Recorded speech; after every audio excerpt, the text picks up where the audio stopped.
Good evening and welcome. Welcome to the 4 C's of effective communication.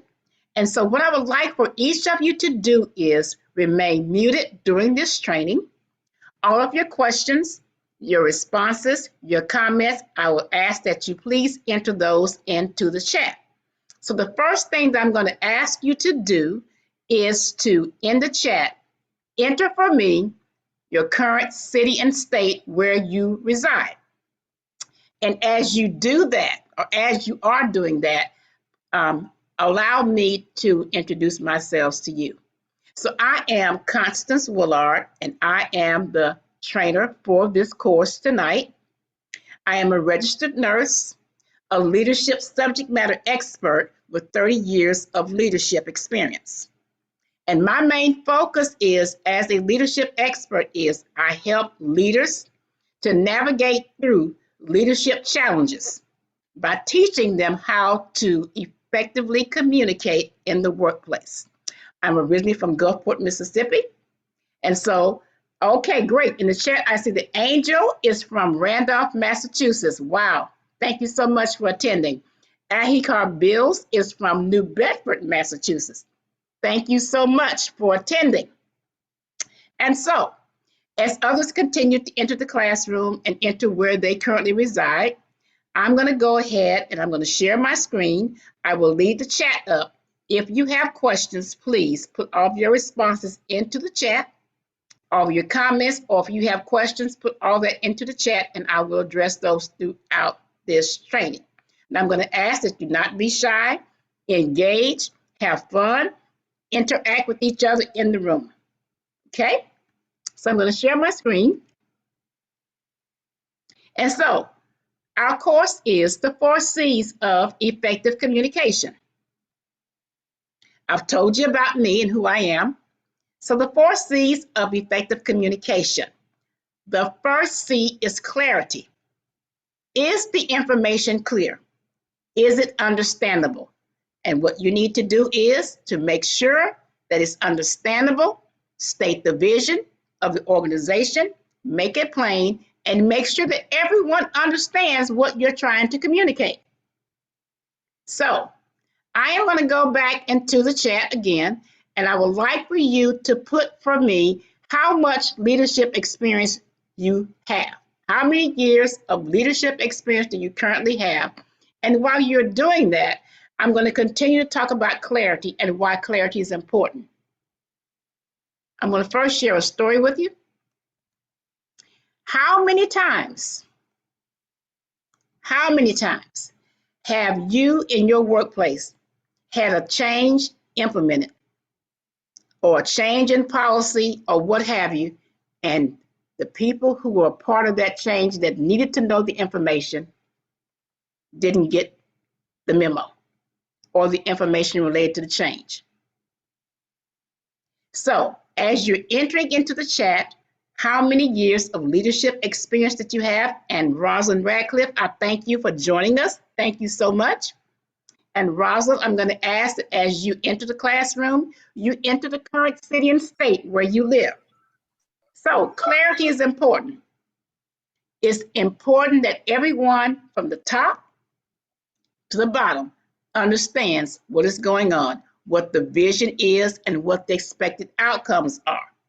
Now, with communication, we have to recognize that everybody communicates differently. Everybody's not the same. So there are different preferred methods of communication that we must be aware of in our workplace. So I'm going to go to the chat. Okay, so Letitia Lewis is from Gulfport, Mississippi. Great, thank you, Letitia. And so Letitia has 4 years of leadership experience.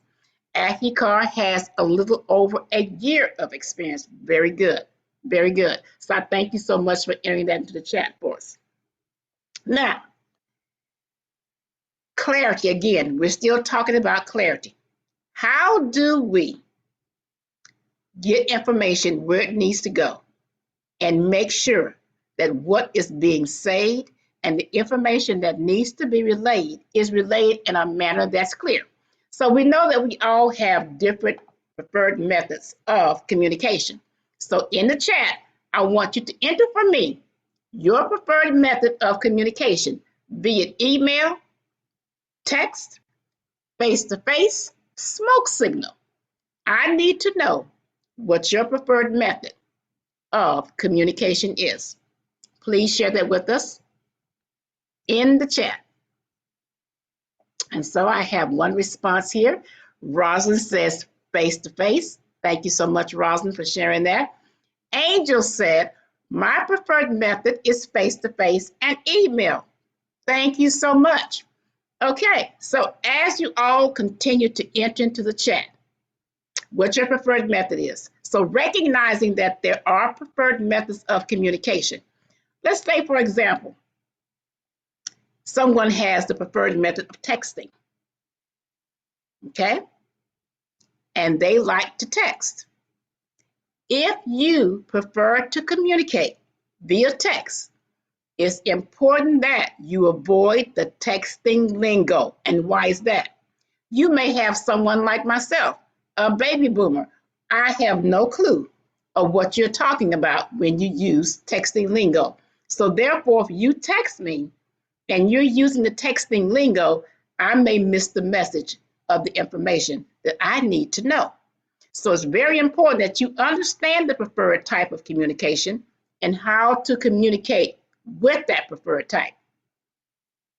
So someone says smoke signal. Okay, great. Great. Okay, so if you send an email, okay, and that's your preferred method, how do you communicate the information in an email and make sure that it is clear and that those you're communicate understand what you're saying? So I would like for you to go to the chat and enter that. And as you're doing that, I'm going to continue to talk about clarity. Okay, so sometimes it's easier or it may work better when you're communicating information, especially a change in the organization, that you organize into smaller groups. Now, why is that important? When you organize into smaller groups, it allows you to have a more personal, one-to-one interaction with those that you're communicating with and that you're relaying information to. It also hinders sidebar conversations that may take you from the goal of what you're trying to do into another direction that you do not need to go into. So form smaller groups. That's a great way to improve clarity and communication. Ask and encourage questions. And my favorite method is Socratic questioning. And with Socratic questioning, what you do is you answer a question with a question. And when you do that, you are engaging that person. You're more or less forcing them to engage and to provide more information to you. And so that is very important, very important.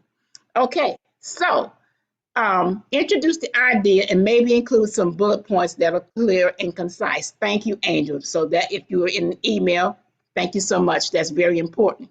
Good answer.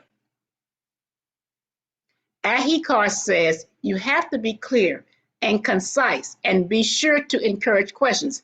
That's a very good response. You're right. We have to encourage the engagement. And so to encourage the engagement, we have to ask the necessary questions. So those are some great responses, and I thank you so much. Okay, so Angel says she has 8 years of leadership. Thank you so much, Angel.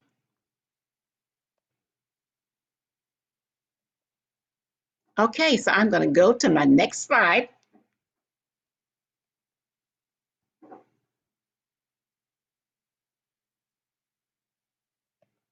Okay, clarity. At one time, I used to think that communication was key until I realized that comprehension is key.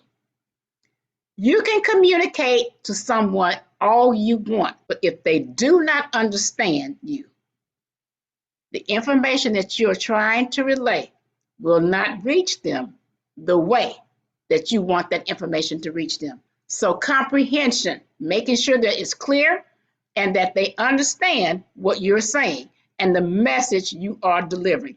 That is very important. So I have a response here in the chat. Angel said, so true, so true. Thank you, Angel.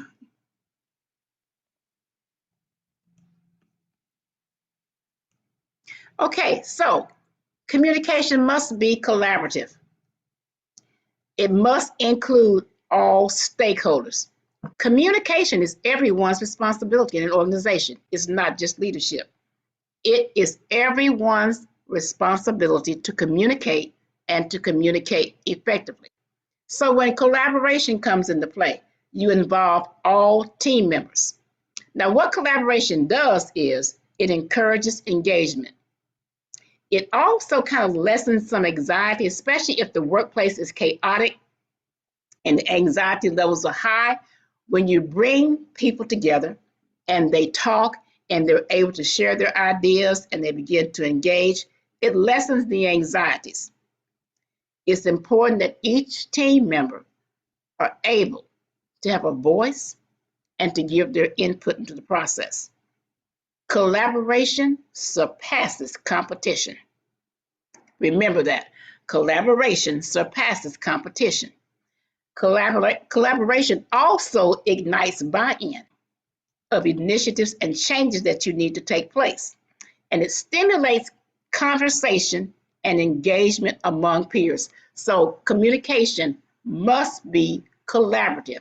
That's our second C of effective communication. We must be creative when we communicate. Now, creativity provides us with avenues to employ a variety of mechanisms to communicate to the team. We've already discussed that everybody's different. Everybody has preferred methods of communication.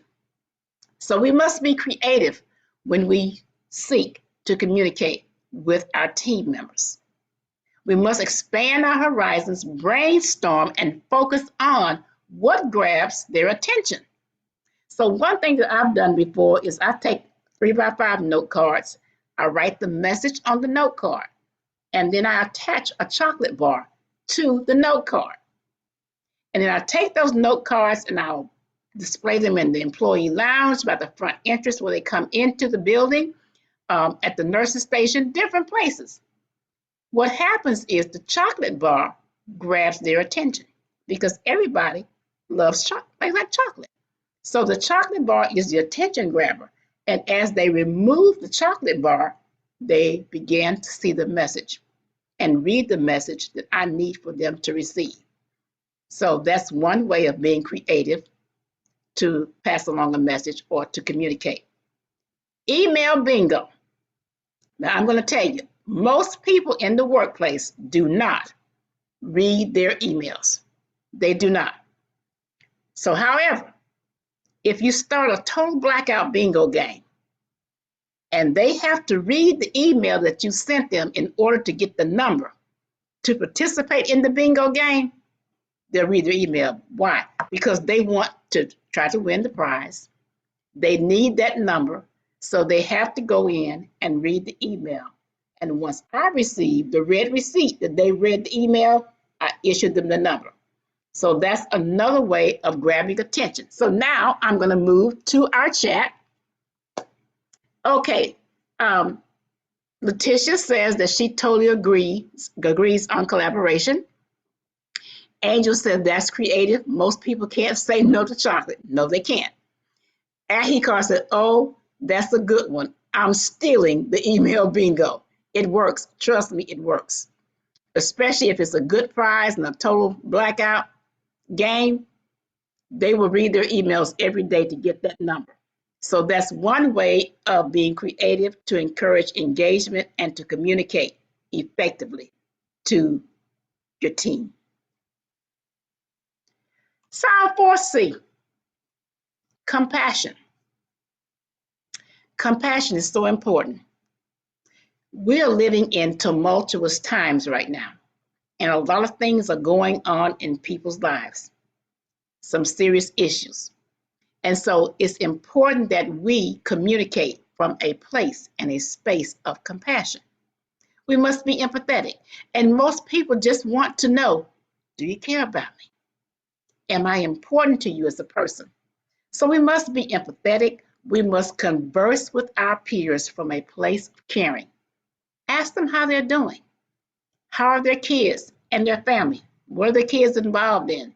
And most people like the opportunity to brag about their children and their grandchildren. I know I do. And so engage in them. When you meet your coworkers in the hallway, greet them with a smile. Smiles are contagious, and you never know how your smile may brighten someone's day and change the whole trajectory of their day. So communicate with compassion.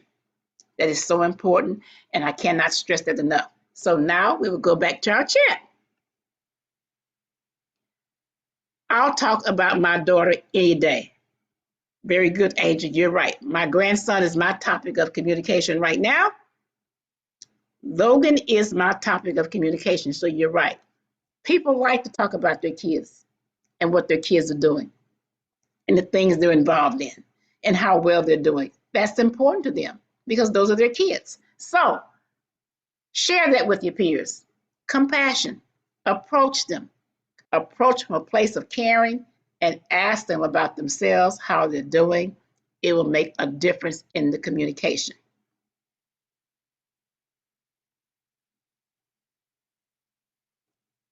So I'm going to recap. The 4 C's of effective communication: clarity, making sure the information is clear; collaboration, bringing all stakeholders together into the process. It's everyone's responsibility to communicate effectively in the workplace. Creativity, be creative. Bring about some creativity in communication to encourage communication among your team. Compassion, communicate from a place and a space of caring and compassion. Follow these tips and practice them daily. And wait for the change to occur. And wait for the improvement in communication within your organization.